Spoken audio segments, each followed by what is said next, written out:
Eseh celek diwulang ngaji, sok yen gede supaya ngerti. Assalamualaikum warahmatullahi wabarakatuh. Alhamdulillah wa syukurillah ala ni'matillah wa la hawla wa la quwata illa billah. Allahumma salli ala Sayyidina Muhammad wa ala ali Sayyidina Muhammad, amma ba'du. Alhamdulillah, kita berjumpa lagi kawan-kawan sekalian.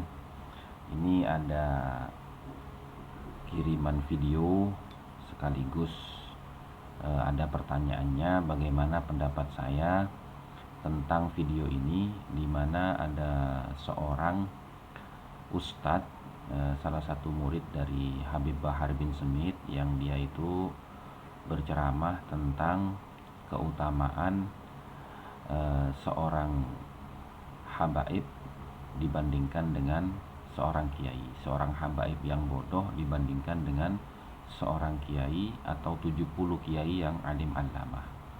Nah, mari kita simak videonya bersama-sama. Kemudian nanti kita akan komentari berdasarkan dengan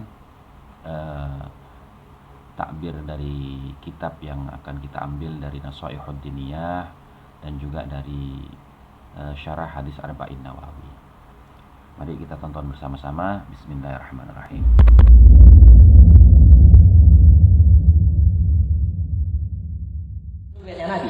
Waktu saya masih di Habib Bahar sering bilang, belajar sama satu Habib sama ukurannya belajar dengan 70 kiai. Betul nggak, Habib? Satu Habib, walaupun Habibnya jahlun, maksudnya bodoh, kata Habib Bahar, itu ukurannya perbandingannya amat 70 kiai yang alim. Itu ukurannya perbandingannya amat 70 kiai yang alim. Itu ukurannya perbandingannya amat 70 kiai yang alim. Sama-sama mendengar barusan dari video yang kita putar dan kita dengar bersama-sama bahwasanya Ustadz Al-Ghifari ini dia menyampaikan apa yang pernah dia dengar ketika dia belajar kepada Habib Bahar bin Smith. Beliau itu belajar kepada seorang habaib itu lebih utama daripada belajar kepada 70 kiai. Bahkan dia mengatakan belajar kepada seorang habib yang bodoh itu lebih utama daripada 70 kiai. Nah, ini kan aneh ya. Kalau seumpamanya habibnya bodoh, bagaimana kita mau belajarnya? Apa yang kita pelajari dari dia kalau dia bodoh gitu loh. Nah, maka ini saya tampilkan gitu loh dari kitab Nasha'ihud Diniyah pada bab permulaan, di mana Shahibur Ratib Al-Haddad itu membuka kitab Nasha'ihud Diniyah dengan bab takwa. Nah, di sini ada yang menarik tentang masalah keutamaan itu. Nah, jadi kalau kita bicara kemuliaan seorang habaib itu karena dia nasabnya tersambung kepada baginda Rasulullah SAW. Nah, sementara kalau kiai, walaupun dia alim, karena nasabnya tidak tersambung kepada baginda Rasulullah SAW, maka lebih utama habaibnya. Nah, itu kan kesan yang kita dapat dari apa yang dia disampaikan oleh Ustadz Al-Ghifari. Nah, sementara di dalam kitab Nasha'ihud Diniyah ini saya tampilkan takbirnya ya. Jadi sebagian dari faidah dan fadilahnya takwa itu saya bacakan ini. Wa min dzalika al-karamatum fid dunya wal akhirah, ya. Wa min dzalika, dan sebagian daripada fadilahnya takwa itu al-karamatu fid dunya wal akhirah, kemuliaan di dunia dan akhirat.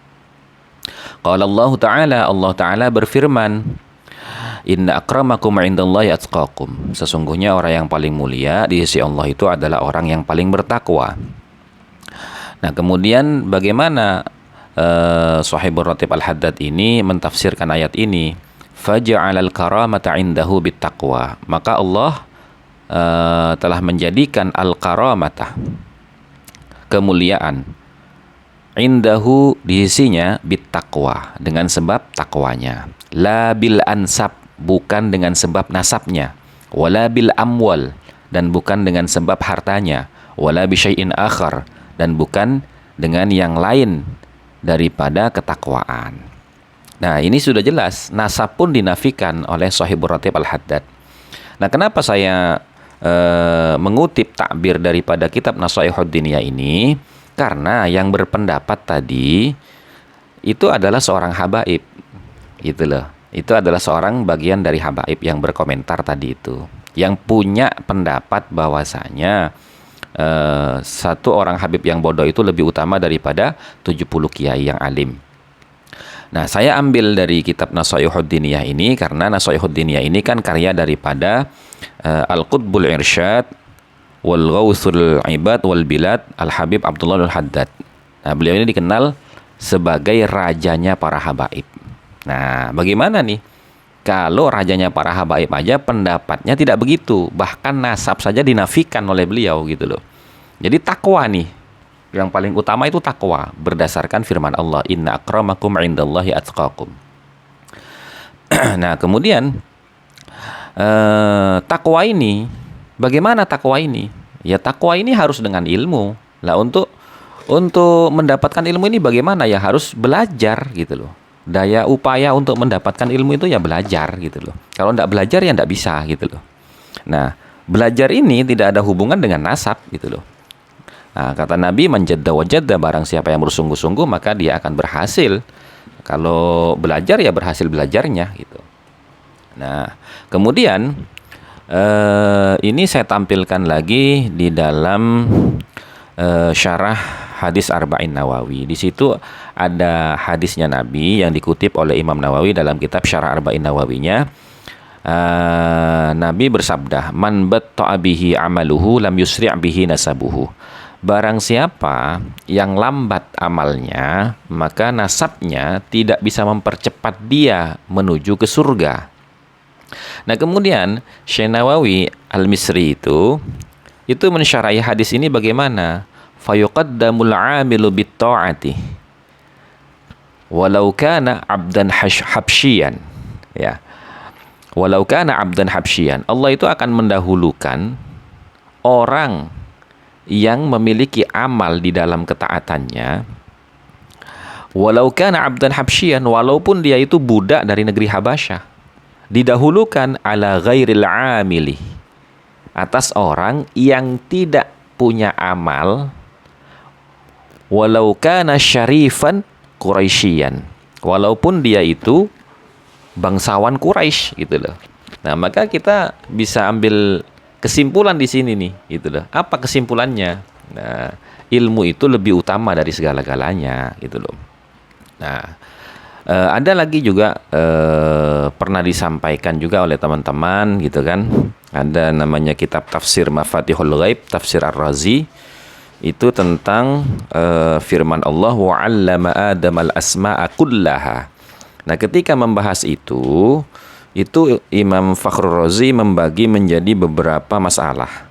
Nah, pada masalah yang ke-6 itu menunjukkan bahwasanya Allah itu memuliakan Nabi Adam itu dengan ilmunya, gitu loh. Karena apa? Karena ilmu ini sifatnya Allah, dan sifatnya Allah ini tidak akan dianugerahkan kepada sembarang orang, gitu loh. Tidak akan dianugerahkan kepada sembarang orang, gitu loh. Hanya orang-orang yang terpilih saja. Nah, kita jadi ingatkan kepada syairnya Imam Syafi'i ketika beliau itu mengadu kepada gurunya. Dalam syairnya itu, syakautu ila waqi'in su'a hifdi fa arsyadani ila tarkil ma'asi. Nah, saya mengadu kepada guru saya akan sulitnya saya itu menghafal, gitu loh. Fa akhbarani fa arsyadani ila tarkil ma'asi. Kemudian guru saya itu memberitahu saya untuk menghindar dari kemaksiatan. Kemudian dia berkata, fa akhbarani bi annal ilma nurun wa nurullahi la yuhda lil 'asi. Kemudian guru saya itu fa akhbarani, kemudian guru saya itu memberitahu kepada saya bi annal ilma nurun, bahwasanya ilmu itu adalah cahaya. Wa nurullahi la yuhda lil asi, dan cahaya Allah itu tidak akan pernah diberikan kepada orang yang bermaksiat, gitu loh. Nah, maka dari ini semua kita harus berhati-hati di dalam menyampaikan pendapat, di dalam menyampaikan buah pikiran, gitu loh. Kita punya pendapat boleh, kita punya hasil pemikiran boleh, tapi harus didiskusikan dulu dengan para alim ulama. Apakah benar nih pendapat saya? Apakah benar nih jalan pikiran saya? Gitu loh. Kenapa? Karena sangat berbahaya. Ada ancaman dari Kanjeng Nabi Muhammad SAW, man fassaral Qur'ana bira'yih falyatabawa maq'adahu minan nar. Barang siapa yang mentafsirkan Quran itu dengan akal pikirannya sendiri, maka persiapkan tempat duduknya di neraka. Nah, demikian apa yang bisa saya sampaikan untuk mengomentari video yang dikirimkan oleh teman-teman sekalian. Mudah-mudahan apa yang saya sampaikan ini bisa menambah pengetahuan dan kefahaman kita dalam rangka meningkatkan keimanan dan ketakwaan kita kepada Allah Subhanahu wa taala. Dan mudah-mudahan Allah Subhanahu wa taala senantiasa menjadikan kita bagian dari umatnya Kanjeng Nabi Muhammad SAW yang senantiasa mendapatkan keberkahan syafaat beliau fid dini wad dunya wal akhirah, dan mudah-mudahan Allah mewafatkan kita dalam keadaan husnul khatimah. Akhirul kalam, wallahul muwafiq ila aqwamit thoriq wal afu minkum, tsumma assalamu alaikum warahmatullahi wabarakatuh.